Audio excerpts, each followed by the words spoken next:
Ever consider the fact that in chess it takes just one bad move to lose an entire game?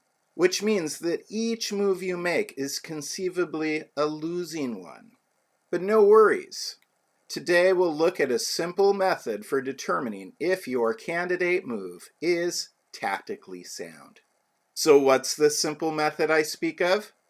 First, visualize your candidate move, and then analyze all of the checks, captures, and threats your opponent can respond with. Like I said, pretty simple, huh? Let's take a look at this thought process in action. In this position, we are black, and our candidate move is capturing the bishop on e2 with our queen, which appears to win a bishop as we have two attackers on the bishop, and white only has one defender. However, before we play our candidate move, we take an extra moment to determine if it is tactically sound. So we need to visualize playing queen takes e2 as black. What are all of white's responses to that move in terms of checks, captures, and threats? First, let's look at the checks. White has queen takes h7, queen f7, and rook takes f8. Queen takes h7 is a check capture.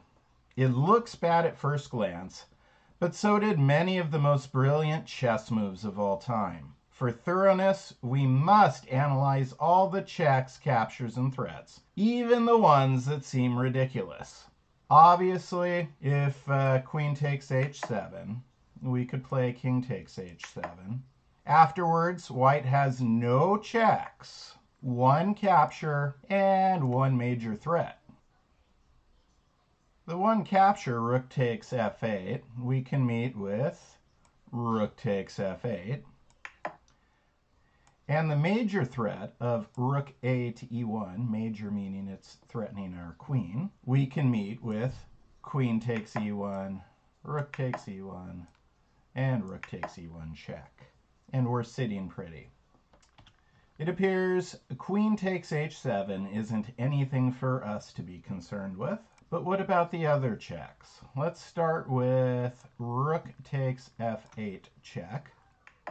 If rook takes f8, we can either respond with king takes f8 or rook takes f8. However, if we play rook takes f8, it leaves our queen undefended.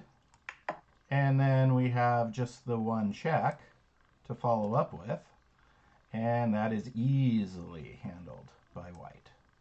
So that's no good.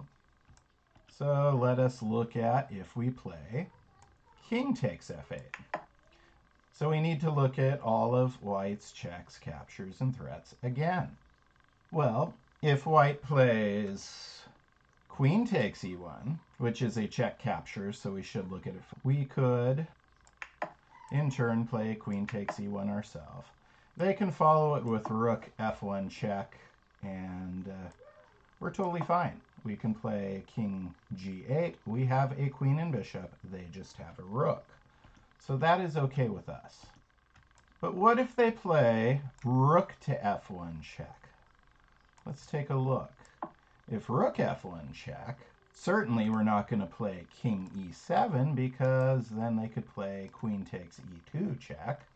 And likewise, queen f2 blocking's not very appealing. So black would need to play king to g8. Then white has a check, queen f7 check, which forces us to go to g8.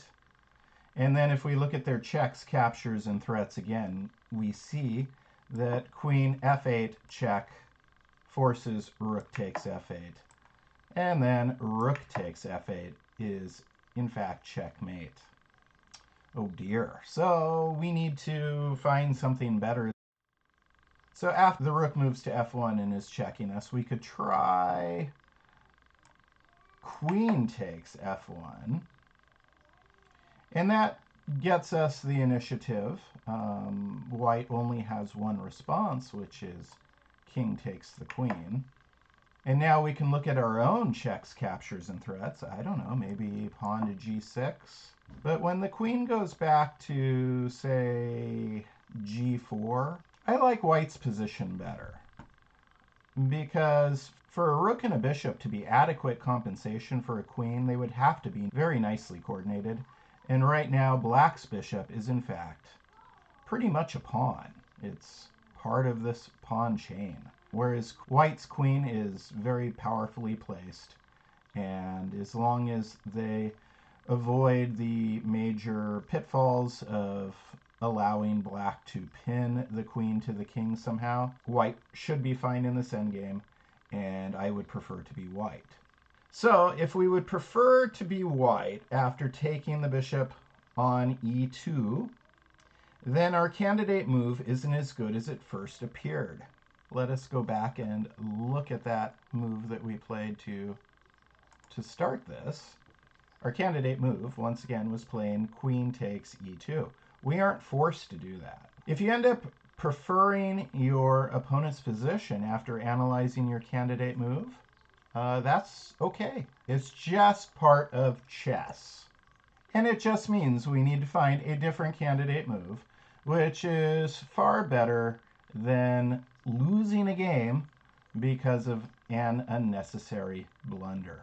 In our next episode, we'll walk through the thought process of finding the correct candidate move for black here. And afterwards, I will reveal the game in which this very instructive position was taken from. I hope you enjoyed today's episode of Chess Think. Analyzing all your opponent's checks, captures, and threats responses is a great way to test your candidate move before actually playing it. For little extra work, you'll definitely cut down on the number of games lost because a move you played was tactically unsound. And that's an excellent return for your effort. Thanks for tuning in to the Daily Chess Musings YouTube channel. My name is Chris Torres, and this has been Chess Think. Before you go, please remember to hit the like and subscribe buttons.